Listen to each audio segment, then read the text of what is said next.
नमस्कार, मी Shruti Rahul झी24 तासच्या newsroom live बुलेटिनमध्ये आपलं खूप खूप स्वागत करते आहे। बदलापूरमधल्या कालच्या घटनेनंतर राज्यभरातच एकंदरीतच महिलांच्या सुरक्षेबद्दल मोठा प्रश्नचिन्ह उपस्थित झालेला आहे। नाशिकमधून काही घटना समोर आलेल्या आहेत। संभाजीनगरमध्ये एका तरुणाच्या छळाला कंटाळून तरुणीने आत्महत्या केल्याची घटना घडलेली आहे। एकंदरीतच महिला सुरक्षेचा मोठा प्रश्न उपस्थित होतोय। या सगळ्याबद्दलच विरोधक सत्ताधाऱ्यांवर आरोप करतायत। सत्ताधाऱ्यांकडून कालचं आंदोलन राजकीयदृष्ट्या प्रेरित होतं असं म्हटलं जातंय। नेमकं काय काय घडतंय या सगळ्याचाच आढावा घेणार आहोत आणि आता बातम्या सविस्तर पाहणार आहोत। बदलापूरमधल्या त्या शाळेमध्ये लैंगिक अत्याचार करणारा तो नराधम आरोपी अक्षय शिंदेला पोलीस कोठडी वाढवण्यात आलेली आहे। आता 26 ऑगस्ट पर्यंत त्याला पोलीस कोठडी देण्यात आलेली आहे। आज त्याला कोर्टात हजर करण्यात आलेलं होतं। या सगळ्या प्रकरणी तो ही कृत्य नेमकी कशी करत होता या सगळ्याचा सविस्तर तपास पोलिसांना करायचा आहे आणि म्हणूनच त्याची चौकशी करण्यासाठी म्हणून पोलिसांनी पोलीस कोठडी वाढवून देण्याची मागणी कोर्टापुढे केलेली होती। कोर्टाने ती मान्य केलेली आणि आरोपीला 26 ऑगस्ट पर्यंत पोलीस कोठडी दिलेली आहे। अक्षय शिंदे हा तो शाळेतला सफाई कामगार होता। अक्षय शिंदे हा कोण आहे त्याच्याबद्दल थोडंसं जाणून घेऊया।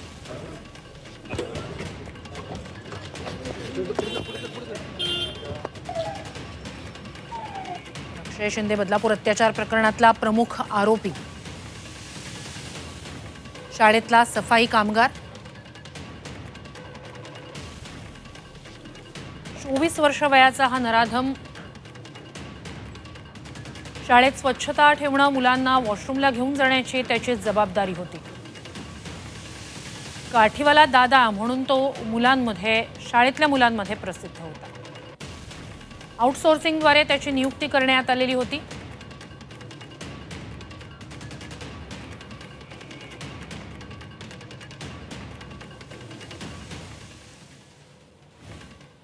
आणि महत्त्वाची घडामोड आहे ती म्हणजे कालच्या सगळ्या आंदोलनानंतर आता बदलापुरात आज बहुतांश शाळा बंद ठेवण्यात आलेल्या आहेत। काल बदलापूरकर आणि त्या ठिकाणी पालक मोठ्या संख्येने रस्त्यावर उतरले होते। त्यांनी रेल्वे रोखून धरलेली होती। तब्बल 9 तास रेल रोको केलेला होता। कालच्या आंदोलनाच्या पार्श्वभूमीवर काही संस्था चालकांनी शाळा बंद ठेवण्याचा निर्णय घेतलेला होता। दुसरीकडे आज आपल्याला माहिती आहे ठाकरे गटाचा तिथे मोर्चा सुद्धा आहे। या सगळ्याच्याच पार्श्वभूमीवर शहरातली इंटरनेट सेवा सुद्धा स्थगित करण्यात आलेली आहे। अनुचित घटना कुठलीही घडू नये, कायदा सुव्यवस्था राखण्याच्या दृष्टीनेच पोलिसांची सुद्धा मोठी कुमक बदलापूर शहरात तैनात करण्यात आली।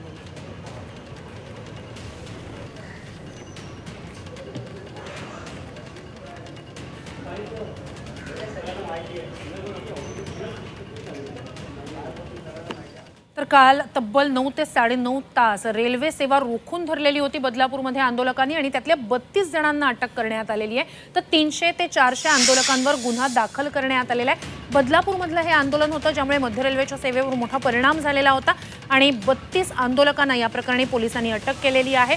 या सगळ्यांवर रेल रोको करणं, जमाव जमवणं, स्टेशन परिसरात तोडफोड करणं, पोलिसांवर दगडफेक करणं असे वेगवेगळे गुन्हे नोंदवण्यात आलेले आहेत। त्यांना कल्याणच्या रेल्वे कोर्टात हजर करण्यात आलं।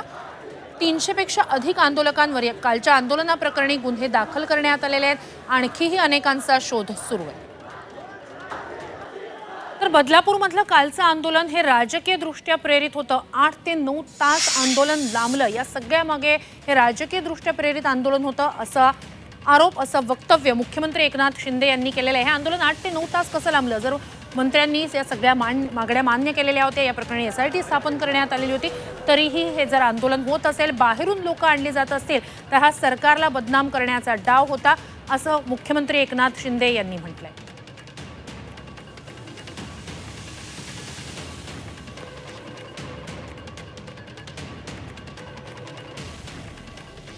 बदलापूरचं आंदोलन हे राजकीय दृष्ट्या प्रेरित होतं, सरकारला बदनाम करण्याचा डाव होता असं मुख्यमंत्री एकनाथ शिंदे यांनी। कालचं जे आंदोलन होतं हे पॉलिटिकल मोटिवेटेड होतं असं माझं म्हणणं आहे। कारण इतक्या फटाफट कधी आंदोलन जेव्हा होतं ते स्थानिक लोक असतात, इथं स्थानिक लोक हाताच्या बोटावर मोजण्या इतके होते आणि इतर ठिकाणून गाड्या भरून भरून त्या ठिकाणी आंदोलनकर्ते आले होते आणि मंत्री महोदयांनी समजून त्यांच्या सगळ्या मागण्या ज्या मागण्या होत्या त्या सगळ्या पूर्ण केल्या तरी हटायचं काम नाव घेत नव्हते। याचा अर्थ त्यांना हे बदनाम करायचं होतं सरकारला। मुख्यमंत्री माझी लाडकी बहीण योजना चे बोर्ड घेऊन आले होते असे काय कुठे आंदोलन असतात का? ताबडतोब बोर्ड छापून आणतात, म्हणजे मुख्यमंत्री माझी लाडकी बहीण, लाडकी बहिणीचे पैसे नको, मुलगी सुरक्षित पाहिजे, मुलगी बहीण लाडकी बहीण नको, सुरक्षित बहीण पाहिजे. सुरक्षित बहीण अभियान किंबहुना या राज्यातल्या बहिणींना सुरक्षा देण्याचं काम, ही जबाबदारी आमची आहे, सरकारची आहे. आणि यामध्ये जे जे काही करता येईल आणखी कठोर ते सरकार करेल, कुणालाही सोडणार नाही. तर एकीकडे मुख्यमंत्र्यांनी ते आंदोलन राजकीय दृष्ट्या प्रेरित होतं असं म्हटलंय, दुसरीकडे आंदोलकांवर गुन्हे दाखल करण्याच्या मुद्द्यावरून संजय राऊतांनी सरकारवरच टीका केलेली आहे. या ठिकाणी न्याय मागण्यासाठी उतरलेल्या, रस्त्यावर उतरलेल्या नागरिकांना तुम्ही गुन्हेगार ठरवता का, असा सवालच संजय राऊतांनी केलेला आहे. ती शाळा भाजपशी संबंधित होती असा आरोपही संजय राऊतांनी केलाय. तर फडणवीसांच्या तोंडी SIT हा शब्द शोभत नाही असं संजय राऊत यांनी म्हटलं.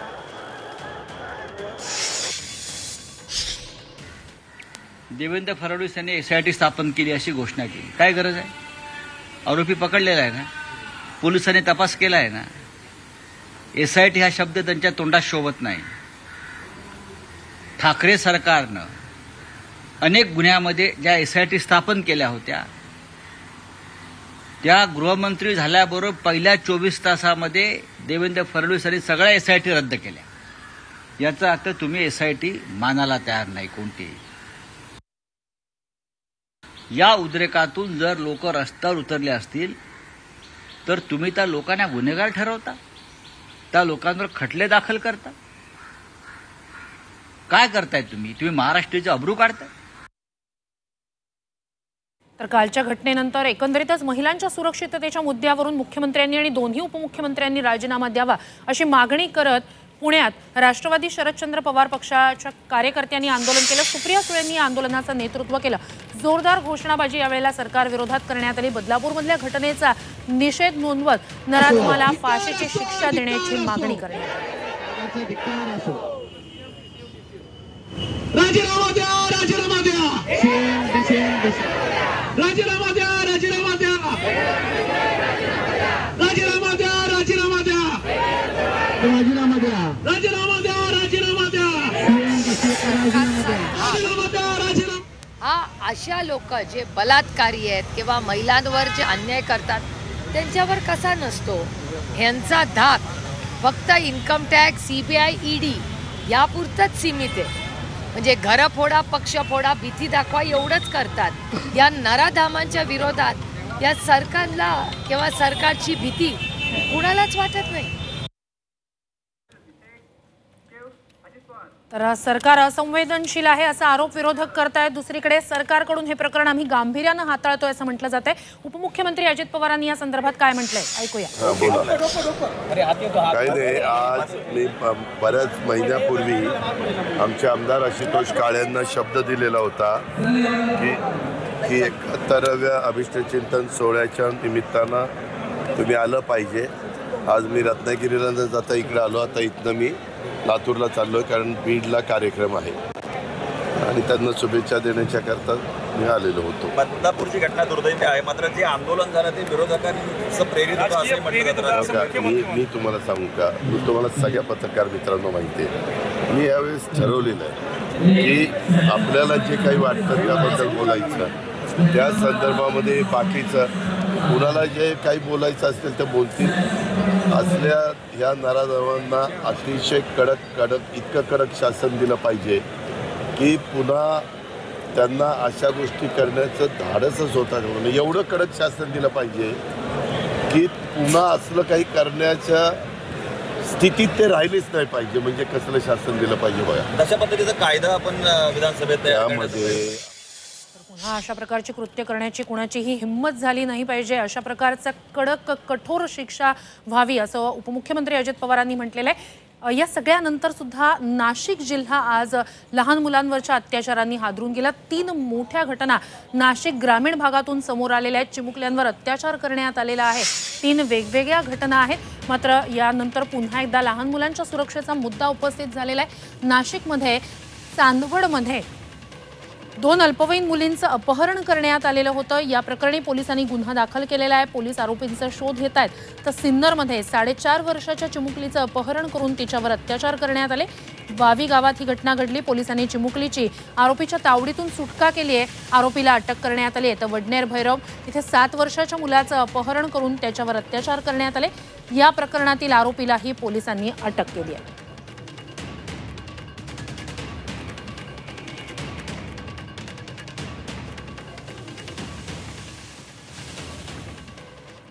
अकोल्यात शिक्षकी पेशालाच काळीमा फासणारा प्रकार समोर आलेला आहे। जिल्हा परिषदेच्या एका शिक्षकानं 6 विद्यार्थिनींचं लैंगिक शोषण केलेलं आहे।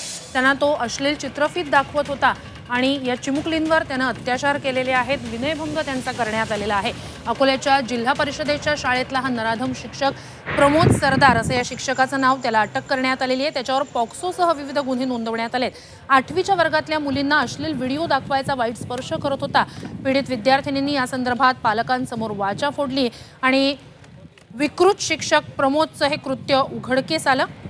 या प्रकरणी उरळ पोलिसांकडे पालकांनी धाव घेतलेली होती आणि त्यानंतर पोलिसांनी या नराधम शिक्षकाला अटक केली आहे।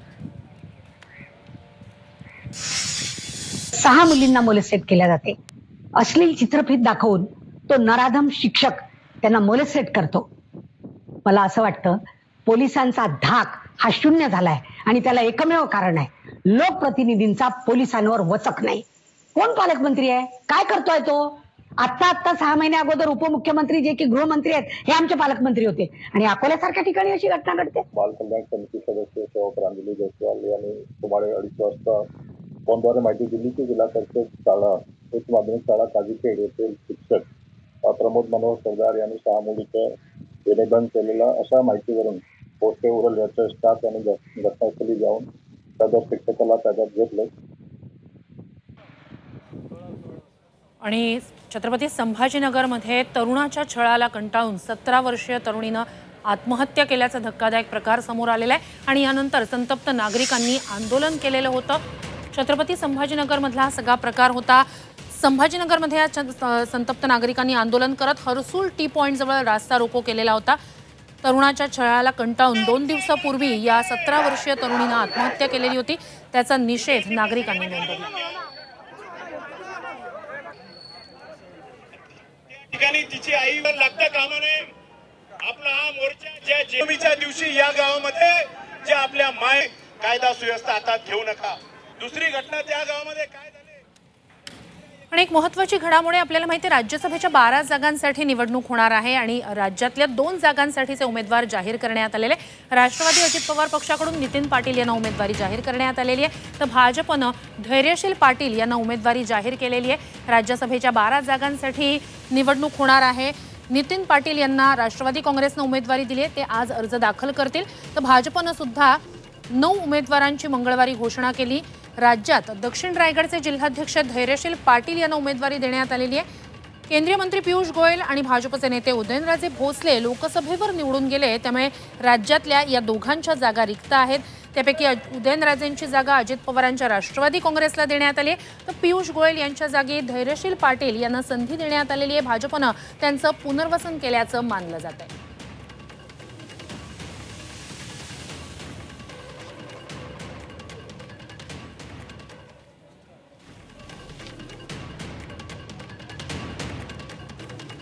आणि एक महत्त्वाची घडामोड आहे ती म्हणजे अंतरवाली सराटीत सध्या भेटीगाठी मनोज जरांगे इच्छुकांच्या घेत होते, बायोडेटा जाणून घेत होते। मात्र आता या संदर्भात म्हणजे मराठा समाजाची 29 तारखेला एक महत्त्वाची बैठक होणार होती जी आता पुढे ढकलण्यात आलेली आहे। मनोज जरांगेंनी अंतरवाली सराटीत ही महत्त्वाची माहिती दिलेली आहे। मनोज जरांगेंनी सरकारनं निवडणूक लांबवल्याचा आरोपही केलेला आहे आणि म्हणूनच मराठा समाजाची बैठक पुढे ढकलल्याची घोषणा त्यांनी केली आहे। निवडणुकांची तारीख जाहीर झाल्यानंतरच मराठा समाजाची बैठक घेणार असं मनोज जरांगेंनी स्पष्ट केलेलं आहे आणि मराठ्यांचे डावपेच ओळखून सरकारला निवडणूक लढवायची होती असं म्हणत जरांगेंनी बैठक पुढे ढकलल्याची घोषणा केली। त्यांनी लांबविल्यामुळं माझ्या महाराष्ट्रातल्या मराठा समाजाला असं सांगणे आपले डाव प्रति डाव आपलं काय डोकं चाललंय आपली काय रणनीती ही त्यांना कळता कामा नये। त्यांना सलाईनवर ठेवावं लागणार आहे। 29 तारखेला आपल्याला बैठक आपण पुढे ढकलायचं ठरवतोय कारण 29 तारखेला जर पुढे डिक्लेअर केलं आपण तर याच्यावरती सरकार काम करणार आहे आपल्या डावांवरती आणि आतापर्यंत देवेंद्र फडणवीसने जेवढे डाव टाकले ते एकही यशस्वी आपण होऊन दिलेला नाही। आणि एकंदरीतच राज्यात सध्या महिला अत्याचाराच्या मुद्द्यावरून प्रश्न गंभीर झालेला आहे, विरोधक आक्रमक झालेले आहेत। या सगळ्यातच एक महत्त्वाची माहिती, पुण्यात एका अल्पवयीन मुलीवर अत्याचार करण्यात आलेला आहे। दारू पाजून अल्पवयीन मुलीवर अत्याचार केल्याचा प्रकार समोर आला आहे। या प्रकरणी 2 आरोपींना पोलिसांनी ताब्यात घेतलेला आहे, इतर दोघांचा शोध सुरू आहे।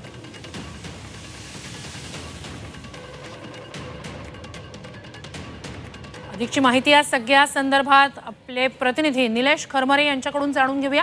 निलेश, अत्यंत धक्कादायक असा हा सगळा प्रकार, ही नेमकी घटना उघडकीस कधी आलेली आहे, काय अधिकची माहिती आहे?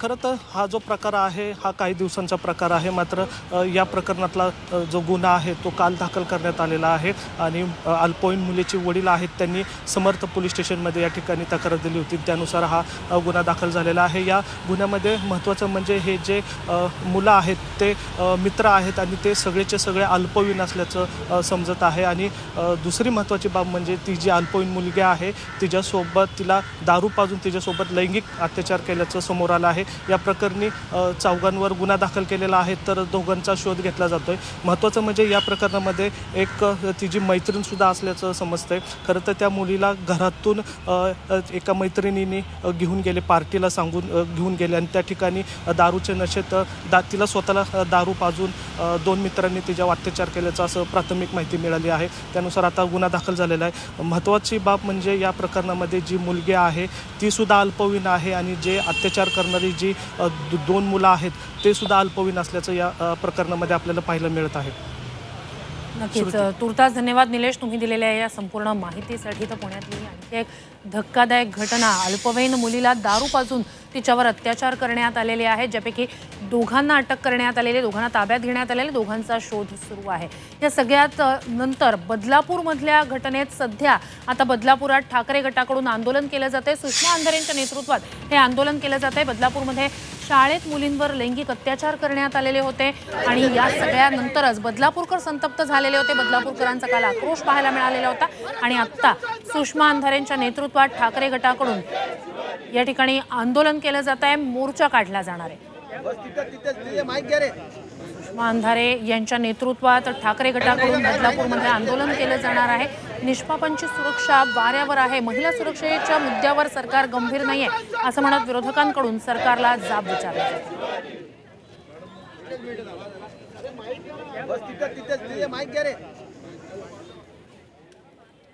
या महत्त्वाच्या घडामोडींनंतर आता राज्यातल्या इतरही काही महत्त्वाच्या बातम्यांचा आढावा आपल्याला घ्यायचा आहे। सुपरफास्ट।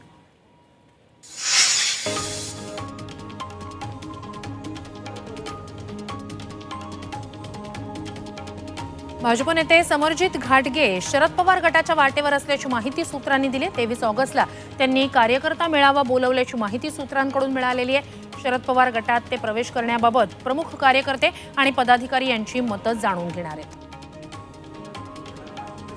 आगामी विधानसभा निवडणुकीच्या पार्श्वभूमीवर होणारी महायुतीची प्रचार यात्रा पुढे ढकलण्यात आल्याची माहिती सूत्रांनी दिली आहे। राज्याच्या विधानसभा निवडणुका पुढे ढकलल्यामुळेच प्रचार यात्रेच्या नियोजनात बदल करण्यात आलाय। शिवसेना आमदार अपात्रतेप्रकरणी आज सुप्रीम कोर्टात सुनावणी होणार आहे। विधानसभा अध्यक्ष राहुल नार्वेकर यांनी आमदार अपात्रतेबाबत जो निर्णय दिला त्याविरोधात ठाकरे गटानं कोर्टात धाव घेतली आहे। त्याच याचिकेवर आज सुप्रीम कोर्टात सुनावणी होणार आहे।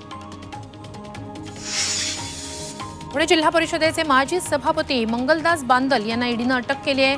त्यांच्या घरावर काल ईडीनं छापा टाकलेला होता। त्यांच्या दोन्ही घरांमधून 5 कोटी 60 लाख रुपयांची रक्कम तसंच 5 आलिशान गाड्या आणि 1 कोटी रुपयाची 4 मनगटी घड्याळं आढळून आली होती। तब्बल 16 तास ईडीनं ही कारवाई केलेली होती। त्यानंतर आज पहाटे 5च्या सुमारास ईडीच्या अधिकाऱ्यांनी बांदल यांना अटक करून मुंबईला नेलं। रत्नागिरीत आज लाडकी बहीण योजनेचा वचनपूर्ती सोहळा होतोय। शहरातील चंपक मैदानात हा सोहळा पार पडणार आहे। त्यासाठी जिल्हाभरातील हजारो लाडक्या बहिणी हजर राहणार आहेत। या कार्यक्रमाची सध्या जोरदार तयारी सुरू आहे। आरक्षण बचाव समितीनं आज भारत बंदची हाक दिली होती। सुप्रीम कोर्टानं SC/ST आरक्षणाचं वर्गीकरण करण्याचा निर्णय दिलाय। क्रीमी लेअरची अटही घालण्यात आली आहे। त्यामुळे केंद्र सरकारनं याबाबत हस्तक्षेप करावा या मागणीसाठी आरक्षण बचाव संघर्ष समितीनं आज भारत बंदची हाक दिली। चंद्रपुरात आंबेडकरवादी कार्यकर्त्यांनी ठिकठिकाणी निदर्शनं केली। सुप्रीम कोर्टानं दिलेल्या SC/ST आरक्षण वर्गीकरणाच्या निर्णयाविरोधात कार्यकर्त्यांनी संताप व्यक्त केला। या निर्णयामुळे देशभरातील SC/STच्या लोकांमध्ये दुही निर्माण होईल असं आंदोलकांनी म्हटलं। बांगलादेशात हिंदूंवर होणाऱ्या हल्ल्यांविरोधात अहमदनगरमधील राहाता तालुक्यात बंद पुकारण्यात आला।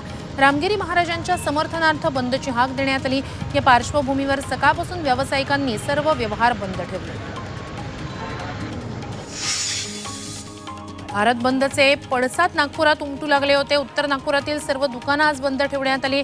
रस्ते वाहतूक सुरळीत सुरू आहे, त्यामुळे वाहन चालकांना दिलासा मिळाला।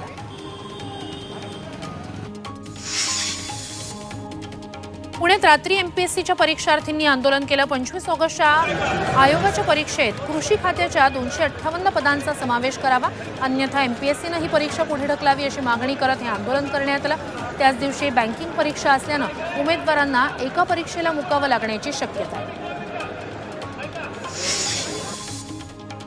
पूजा खेडकर हिला पुन्हा एकदा कोर्टाकडून दिलासा मिळालेला आहे। 29 ऑगस्टपर्यंत अटक न करण्याचे निर्देश कोर्टाकडून देण्यात आलेले। अटकपूर्व जामिनावर आज कोर्टात सुनावणी पार पडली।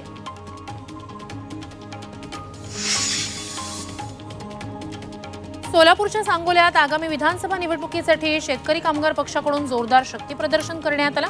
शेकाप नेते डॉक्टर बाबासाहेब देशमुख आणि खासदार धैर्यशील मोहिते पाटील यांनी हजारो कार्यकर्त्यांची बाईक रॅली काढली।